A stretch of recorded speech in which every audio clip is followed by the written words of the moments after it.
Friends, ఈ video పూర్తిగా చూడాలి అని కోరుతున్నాను. ఈ వీడియోలో ఇన్ఫర్మేషన్ మీకు నచ్చుతుంది అని ఆశిస్తున్నాను. లైక్ మరియు సబ్స్క్రైబ్ చేయండి. ఈ ప్రపంచ చరిత్రలో ఒక దేశంపై అణు బాంబుతో దాడి చేసిన మొదటి దేశం అమెరికా. ఈ చర్య వల్ల హిరోషిమా, నాగసాకి ప్రజలు దశాబ్దాలుగా శిక్ష అనుభవిస్తున్నారు.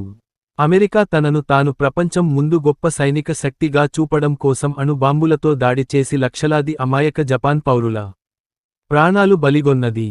అమెరికా జపాన్పై అణు బాంబులు వేయడం అనేది పిరికిపంద చర్య, మరియు హిరోషిమా, నాగసాకి పట్టణాలు ఈ నాటికి ఈ దుశ్చర్య వల్ల జరిగిన నష్టం నుండి కోలుకోలేకపోతున్నాయి. 1945లో రెండవ ప్రపంచ యుద్ధం చివరి దశలో, అమెరికా జపాన్పై 2 అణు బాంబులు వేసింది, ఆగస్ట్ 6న హిరోషిమాపై, ఆగస్ట్ 9న నాగసాకిపై. దీని వెనుక ఉన్న చీకటి కుటిల కారణాలు తెలుసుకుందాం. యుద్ధాన్ని త్వరగా ముగించాలన్న ఉద్దేశం. జపాన్ అప్పటికీ లొంగకపోవడం వల్ల, అమెరికా భయపడింది, జపాన్ను భూభాగంగా ఆక్రమించి యుద్ధాన్ని ముగించాలంటే లక్షలాది అమెరికన్ సైనికులు మరణించాల్సి వస్తుందని. అణు బాంబు వాడటం ద్వారా జపాన్ను లొంగింపజేసి యుద్ధాన్ని త్వరగా ముగించాలనే ఆలోచన చేసింది. రష్యాతో ఉన్న రాజకీయ శత్రుత్వం మూలంగా.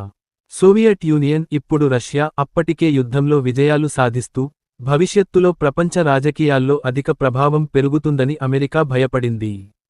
అణు బాంబును వాడటం ద్వారా తమ సాంకేతిక, సైనిక శక్తిని ప్రదర్శించాలనుకుంది. అణు బాంబు అప్పుడు కొత్త ఆవిష్కారం. దాని ప్రభావాన్ని ప్రత్యక్షంగా తెలుసు